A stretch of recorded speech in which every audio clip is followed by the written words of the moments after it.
Ia, ia le tua nei tai au fau, o le tātou malu tai au whale angangale. Ia i le nei tai au fau, o le a tātou a mata mua i se talo. Ia i o vai le tua o le mātou te mā, mua lava o na mātou whafo i atu le vi inga o le taulanga o le loto whaatai i lau fio e ala le leo tau singa o lau pui puinga ma lau leo leonga i le mātou wola. Ia ua mawhai e o na mātou au lia nei as fau, nei aso e fawai, nei aso e whaapopo mai aso o lo mātou wola. Au mātou au mau mana nofo i nei i lalo langi e le tū mau e le whai fo i mo i mātou. Ua uma ona e saunia le nofoanga e whaavavau mo i mātou. O lo mālo lea lo mātou tua. Ia whaafitai ta mā i mea uma ua e tāpena mo i mātou mo nei fo i aso fau. Ale ngata i lea ta mā o le ola tulu i le manava o lo e whasoso mai pea. Mo i mātou i le aso ma le aso e pei fo i o nei tai a fau lo mātou tua. Whaafitai ta mā. Ne lava mātou upo e whaafitai ai lau a fio i tai au. Nei ta mā o talo i lau fio. Ia o le au sauni o te tautalangia lau upo i tai au. Nei ta mā. Ia o se ngā luenga e whai a fua pe au noa malo wanga pa ia. Au noa malau soani mātou te le mawhai o se mea. O ao i mātou tangata mātou te vai mātou te le ilofoi o se mea. O le ala leo ua mua ai o lau te talo ma wala au i lau fio le tae au nei tama. Au ina mailo ua nganga pa i e whetalai e moli o lau upu lau sa vali mali whe au. I le ai o fina nganu maloto o tangata o lau nuu. Ai maise o lau e ka le sia pa ia i le tae au nei tama. Tau lava ina i a whao ngā mele umutu. Lo leo whaanga i fo i lo lau whaiva lo mātou atua. Ia e mori o e lo nganga pa ia lau sa vali ma lau upu di tae au nei tama. Ia a mataina e lau fio mea uma whai uina i lau fio. Tele ma maualunga i se vi inga o lau fio tama. Ai tu mau per whatau vai di tangata. I lau suafa, i e suru suafa pa ia suafa ma malu suafa si tili. E maualunga e lau tele lo loto. Le suafa lea o lo iei le alofa, o lo tumu i le alofa muti wale. Le suafa lea o lo matoli o Iesu Keriso o talo mwala au ato nei. Amene, ma amen. Ia, ia le tua nei tai au fau. Ia, e manatu male tai tonunga ia o le a whatai ei maunga au pa ia Samoa. O le a le toe o iei a sauwhamitalanga nei tai au fau. Ia mai le suafa man malo tato ali o Iesu Keriso ia o te whata alofa tuai male nganga whaaloalo ia i opa ia mo sasa mo ia i le nei tae fau o tato auli e mai i lona alofa malona anga lelei ia whata alofa tu fo i le au whainga ruanga pa ia le tua o lo whapena o na whatuna pa ulia ia i tu e fia hao te oroni ia whapetulu inga uma o le lalolangi nei a sofou. O whelava o e maua mai e nei au nanga ma nei polkalame. Ma le nei fo i ala leo ma nei ala ata. Ia whatalo whatu ma le anganga. Whaloalo ma le anganga. Fia tele ia te ori tangata o le tua. Ma lau whare tua. Ia ili nei tae a fou. Whatalo whatu fo le Tino Keriso. Ia nei tae a fou ma lo le soifo manuia ma lo le langi ma whamalo le talo o mapaanga Group of Kingdom TV channel ia i tulu inga umo nei larulangi o whea o e tāpua ia mai ai ia foi nei au nanga whatalo whatu ia te oe le ua pele ia i le nei tae au fau whatalo whatu foi ia i au na le atua nei foi to vine le alofa tu noa i tonu hao te o nei ia whapea ia Samoa ma Amerika Samoa whatalo whatu ia te oe le tangata o le tua, ia malu wharitua nei tu la o le tae au, ia e le tua foi se whata alufa si o mātou tama taitai, le sunga ia e lia tawai, ia o lo o fio malala nei tono o popua e Amerika Samoa, ia whata alufa atu ia te oe tama nei tae au, e le manatu mara taitonunga, ia o lo o maua pea, e oe le tama ia le tino malolo ina, ia i le nei tae au fau malo so i fau manuia talo maua lau tau whawhale tua ia au wale tau singa o le lafo maha moia Keriso i so ia o se whatalo whalea o se whawhei loai ia le anganga ma le whano alo ia i pa ia o Samoa e maise o le au whainga luenga tutofia le tua ia e manatu ia o le tatou anga sauloa le tatou malu tai au whaleanga ia i le nei tai au fau o le a maua se me ai whaleanganga mo tatou tai au nei i le tusi leo salamo ia o le salamo masani o le salamo e wa loa ma tele taimi e te whalongolongo ia e te nuanga le meleanga pa ia o le tua o lo ia i foi ia se opu le e tonu i o te fia tautala i tai au nei ia o le a maua i se whamalosi maua i se tau mawhitanga whaleanganga mo o e le te mai mo mai tai au nei ia misi ala ufatuatua ia maletino o Keriso o la o whaita ua tua la ia vese se ia wa na ole valua ia verso le salamo le se lau lus fumertas ia ona tatou anga ia to elole ia ile tatou famalosi ia male tatou ta maftanga faleanga ia ile nei taia fo ia ia le tua praise the Lord salamo se lau lus fumertas foi po mua ia se fanga ta mai foi po valu e fasanga e o mata i maunga e o mai ai lo ofiso soani o lo fesoso ani e mai ia i o valea o le na faia le langi a toa male lau langi e le tu ina mai e ia mapeva lo wai o lo leo e le tu li moe lava ia fauta o le leo ia Israel o le tu li moe ia e le moe lava o Yehova o lo leo ia o Yehova o lo paolo lea i lo i tu taumatau e le taia oe e le la i le au po le masina i le po e leo e Yehova ia te oe i mea leanga uma e leo mai o ia i loua nganga e leo Yehova i lou ulu fafo ma lou ulu fale e a mata mai nei lava ai o ile faava vau praise the Lord vi ia le tua ile nei taia fau sa mo me le ke siano lewa e fa longo ye i upu o le faisalamo i upu o le tupu o Tavita le tupu o Israel le tangata na lo faina e le tua le tangata fa mai le tua ua o i lo le tangata e tusa malo loto ai fa longo ye inisi tangata fa pele la to fa upunga fa pea fa mai ua o i loa le tangata e tutusa o ma loto sa moele ai e le tutusa le loto Tavita mo le loto le tua fa mai na fionga pa ia le tua fa mai ua o i loa le tangata e tusa ma loto o lono winga ua sila fia e le tua le tangata e manao iai lona loto ai le kukusa le loto Tavita mo le fina ngalo o le atua pa ia ai se aleanga o le atua e pa ia a o le tangata e anga sala fia se fulu ni anga sala Tavita e mawhai ona tau mai anga sala ngā Tavita e tutusa lona loto male fina ngalo o le atua sa mo e le ai e le kukusa pe o le sao o le fetalainga le atua ua o maua ua o iloa le tangata e tusa malo loto e leo le loto la tangata le tautala atu ai o le fina ngalo le tua o lona winga o le tangata ua manao iai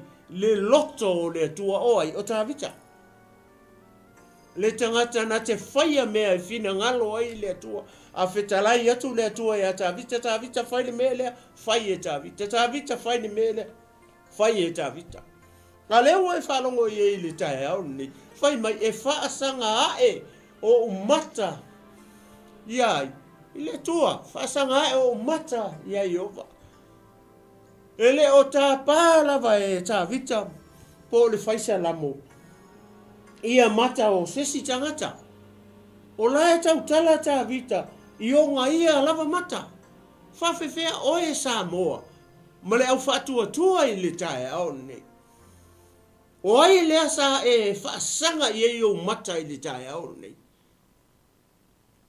o le fa mai Tavita e fasanga e o mata i maunga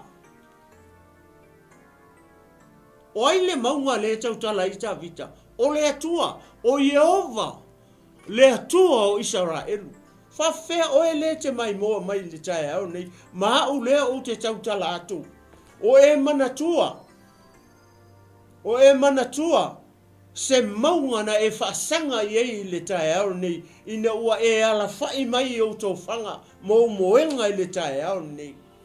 Sa e whaasanga i se maunga. O le fesili, o le ale maunga lena e whaasanga i le tae au nei.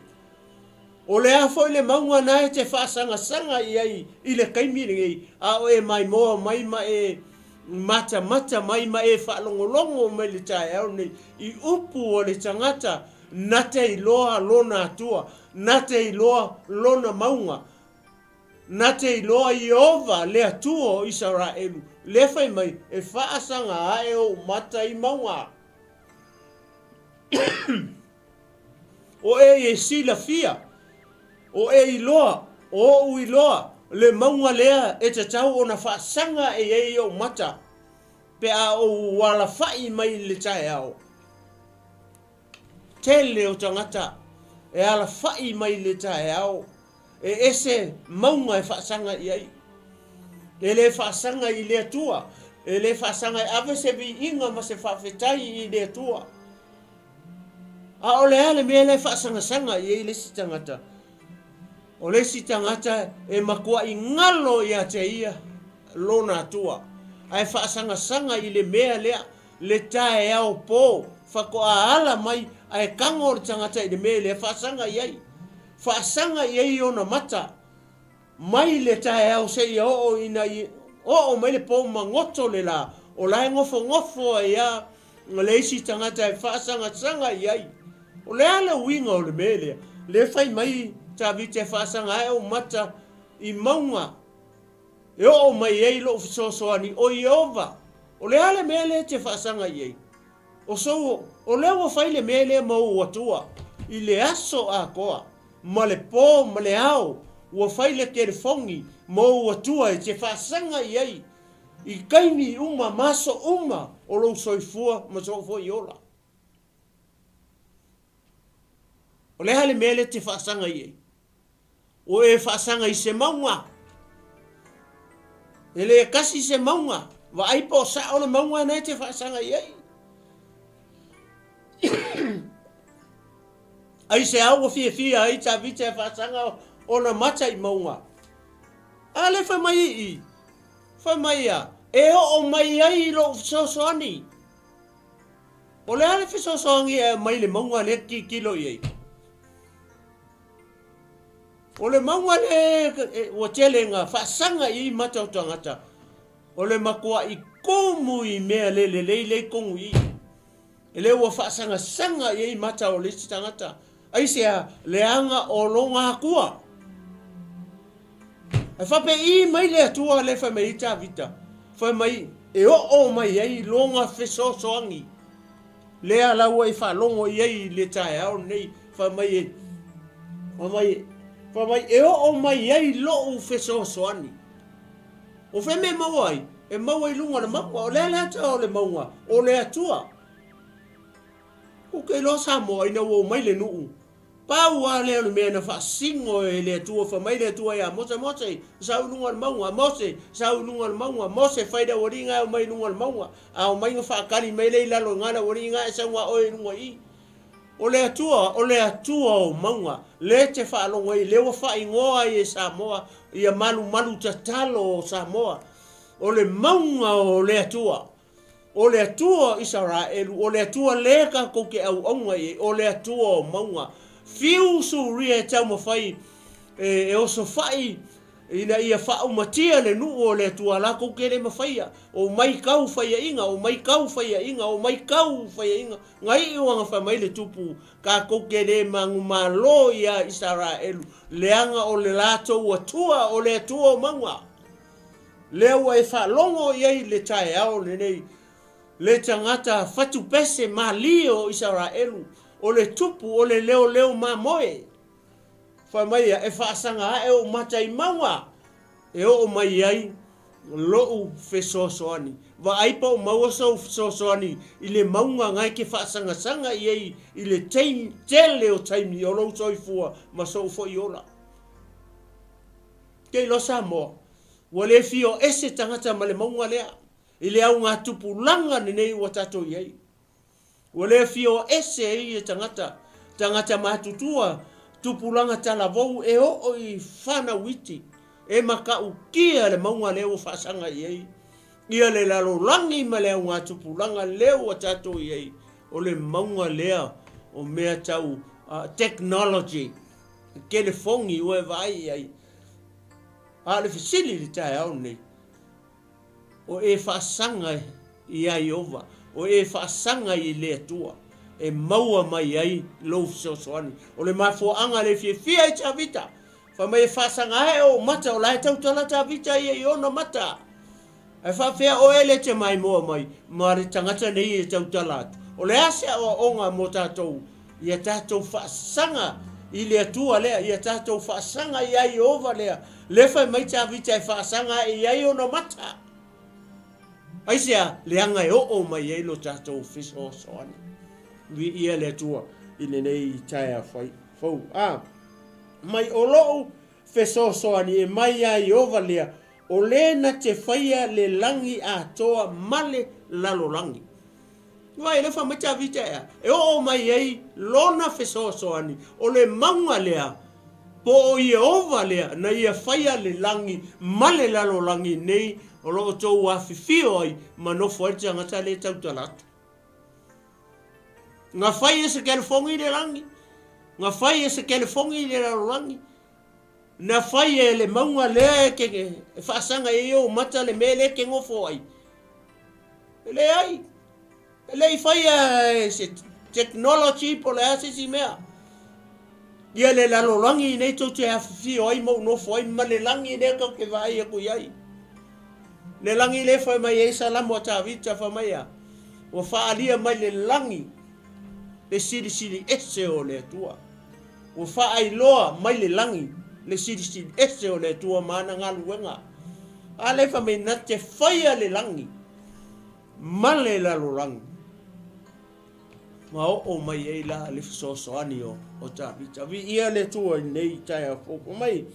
Whai mai.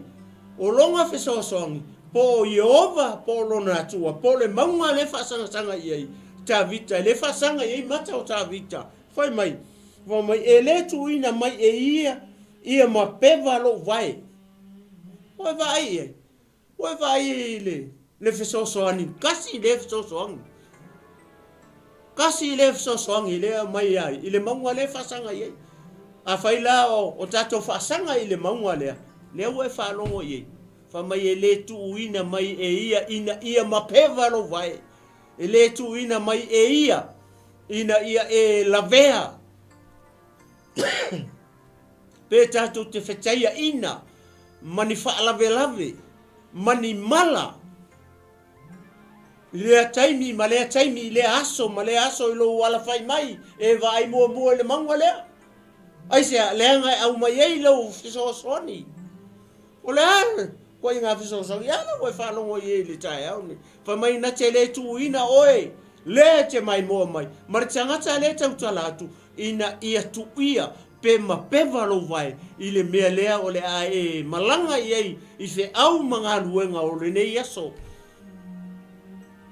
ele tu ina tu lava o le maunga lea ele tu ina tu lava o e Yehova lea aisia leanga o ia o lo tato fiso soani le fai mai a fai na fiso soani Yehova lea ma le maunga le whasanga i ta vita tele taimi fa feta tu kukosa le ta vita matato pe a fai o le maunga le nga whasanga i ta vita le tau talai le fo ila kau ki whasanga i o le ale me tau te mawai e tau te mawa mai le fiso soani a fai na fiso soani le maunga le i ta vita e fa pe nga fo yo na fiso soani le maunga le ia o le te mai mo mai marcha ngata le tau talatu na tele tu ua foi a fai na ngale ku ua e Yehova lea po le maunga le ka vika inga ia kuia longa vai what about us leanga o le atua i ai oe le te mai moa mai makako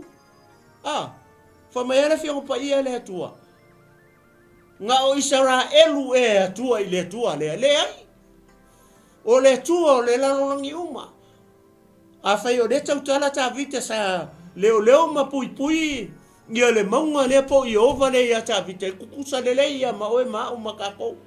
Aisia, le anga o ia o le atua o le lalo langi uma. O ia o le atua, le whama inga ia whaia le langi ma le lalo langi. E le nga o Israelu, e le na o tawhita. O kako uma, le ua le isa ka vika. O le ua, manuia le tamo whainga tawhita. Whawhea o ele ke mai mo, mai matangata le kaupala. Ele i o le tato malanga.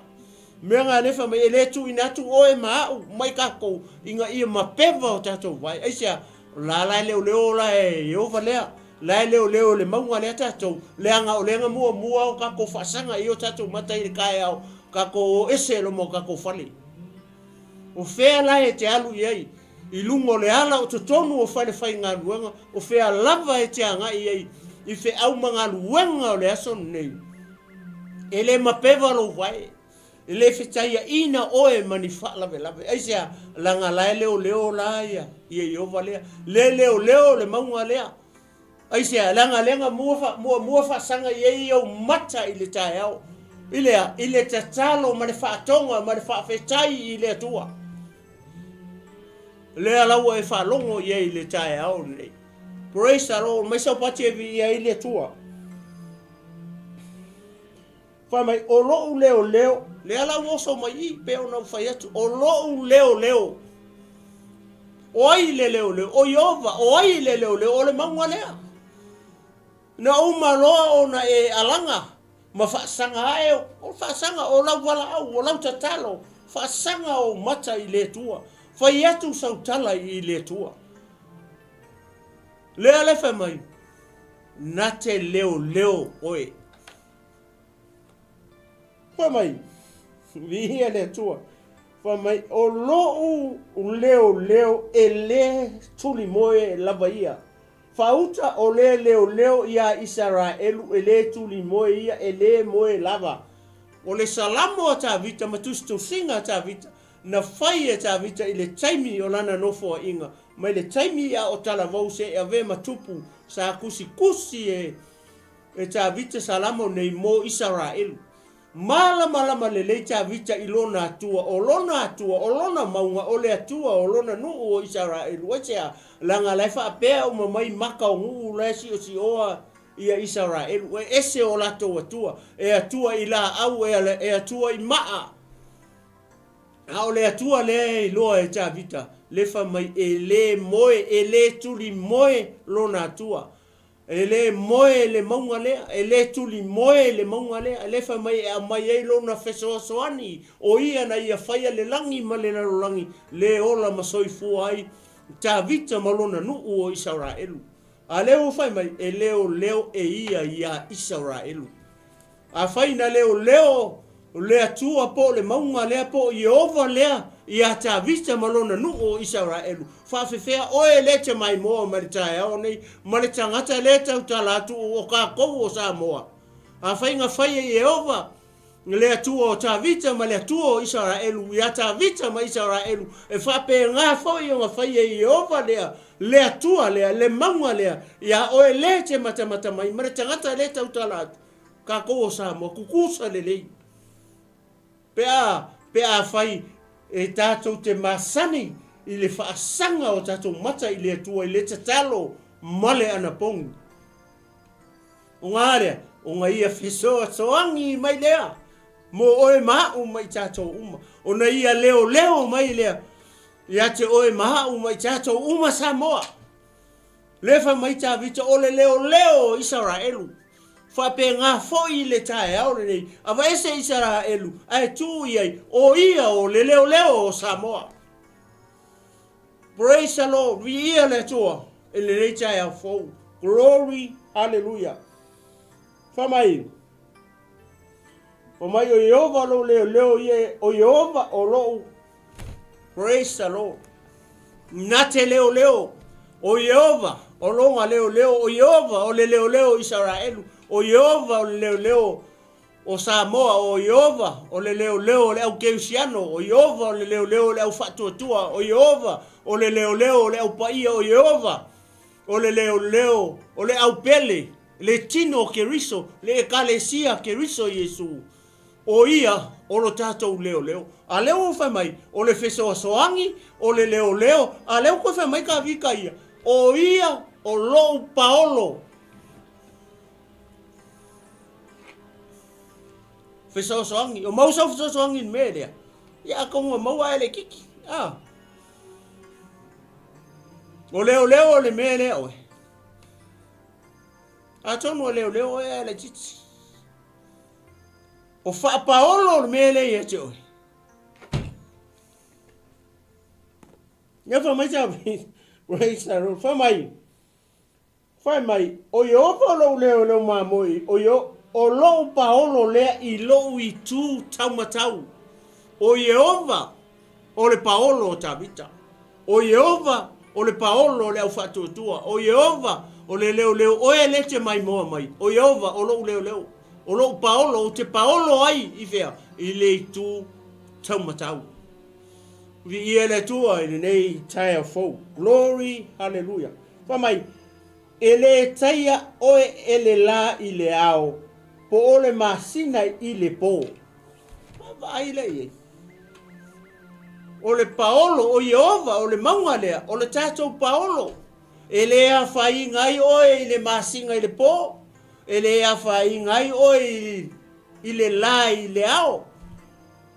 Vai iai. E le moe i le po, le moe i le ao. Nga ke wha paolo oe i le po pa e moe. Nga ke wha paolo foi oe i le ao. Ia pea e ala whai mai mai maleifua mai. I le nei foi tae au fau maso uma o loutou soifua ma lou fo i ora. Pa mai o le paolo o le sosoani o le leo leo o le paolo. O ai o le maunga lea e whaasanga i e o tatou mata. Leo a mai le whataita inga. Hata vita i le tae au nei. O ia le na e mau ai lo tatou whesosoani. I ia le tua pa mai. Ele a whainga, ele taia, ele kaia oi. Ile po male au. Aisia, leanga o ia o lo tātou paolo. Mai lola ia. Whai mai, e leo leo e Yehova ia te o i mea leanga e leo leo mai o ia i lo wanganga e lua mea. Whai mai, e leo leo mai o ia i mea leanga uma o lala winga o le mea, o le tino o mea leanga uma nga ke leo leo mai au ke aru o leanga mea au ke kango mea nga leanga sole aua leanga le mea nga la tango ye e leo le mea na o leo te fina ngalo e ke fai o le ke usiano o le awa o le fai la unga tu lo sa mo le tai au nei lai fa mai aua e o lava i au na le tu manisi o ila tou nga makoi pa u ai le mele aisia wa ngalo le leo le aisia wa le fasanga mata i le maunga le e o mai le sosoni o le kaimi ai ka ku ke le fasanga i o tatou mata i le atua le ka ku le mau lo sosoni a le fa mai na te leo o i mea le anga uma o le tino o le si mea le fa mai o ia na te leo mai lo nganga mai se pati e vi ele tua ele tae au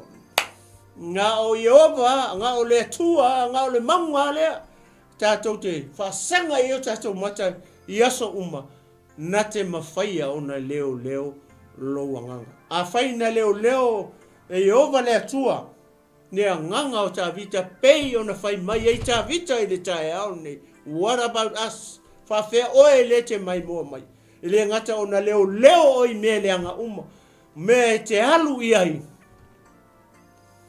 ai leo foi ma loua nganga vi ia le tua oi salo ia le tua ia fa mai lora ia fa ipu muri fa mai nate leo e Yehova e leo e le tua e leo e le maunga lea i lou lu fafo ma lou lu fale e a mata mai nei lava ai o ile whaavavau amene o le maunga o Yehova e o mai ei lo tatou fesosoni o ia o lo tatou paolo o ia o lo tatou leo Fiso soani Paolo o ia o le tatou leo leo. O le leo leo e le moe, e le tuli moe. E ke moe ma e ala, e ke moe ma e ala. Ai le moe ma le tuli moe le maunga lea. Iehova lea. Na te leo leo oe i le pōpe a e tofa. Ma le ao pa e ma le fua mai. E le moe a. E le moe a. Iehova lea. Lea tua lea. Le maunga lea. Aisea. Leanga lenga mua whaasanga i o mata di tae au. Lena mua whaasanga i o mata. I kaimi uma e te maleifua mai. Ma taimi uma e te ola. Ma e soifua i mo tātou ola. Ia i leo langa ne. I leo e whanonga. Wha mai na te leo i tātou. I leo kako uru fafo. Ma lo kako uru whale. E a mata mai nei lava. Se i o atu i le whaavavau lava. Samoa. Whaasanga e o tātou mata i maunga. E o mai eilo tātou fisoasoani. Na te whaapaolo i tātou i le ao a toa malepo.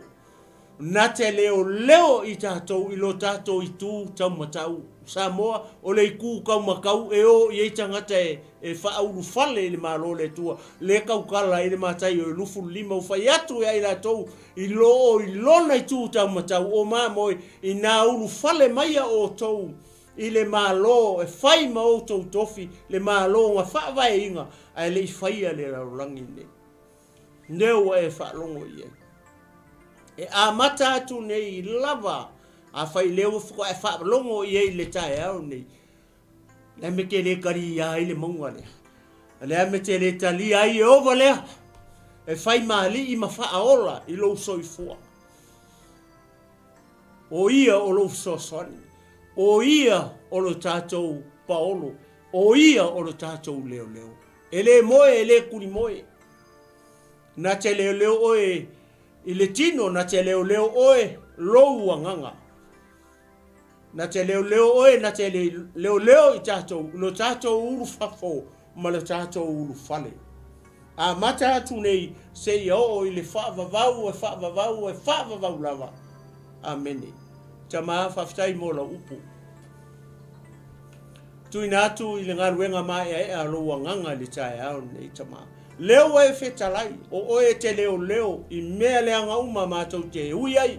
E te leo fo i o mātou nganga. Ta maa ia e leo mai o mātou nganga ia i le aso nei i lo mātou atua. Ia e leo fo i sa moa i le uru fafo ma le uru fale fe au mga luenga. Ole ne yaso lo mātou atua. Ta maa la fo i atu. Ngā ruenga mai e a loa nganga pa ia. Ina ia mori o ia aio fina ngalo maloto lo nuu mau tangata. Whaapea lau e kalesia pa ia i le tae au nei. Tama ia lawe ina se nganga mo lo malo. Ai sili o na tu whatasia le tino o keriso. Ina ia tasi le tino o keriso. Se upu se tala o tautala iei o le tusa. Noa lau whaafofonga lo mātou atua whaamanga lo mai au o lau au au. Ai e matuavi ia oe nei maso uma se o atu i le whaavavau. E whaavavau lava. I lo suafa pa ia lo suafa mamalu. Le suafa maualunga. E lo loto e lau tele. Le suafa o lo iei le lofa. O lo tumu i le lofa muti vale. Le suafa leo lo matawali i o Yesu Keriso. Ua o te talo mavala au atua nei. Amene. Ma amene. Ma amen. E avi ele tua nei tae au. Mai a te nei le tinu ma lo fomu folu. E o tu fatu Samoa. E nei tu la o le tae au. Tu fasoi fua Samoa.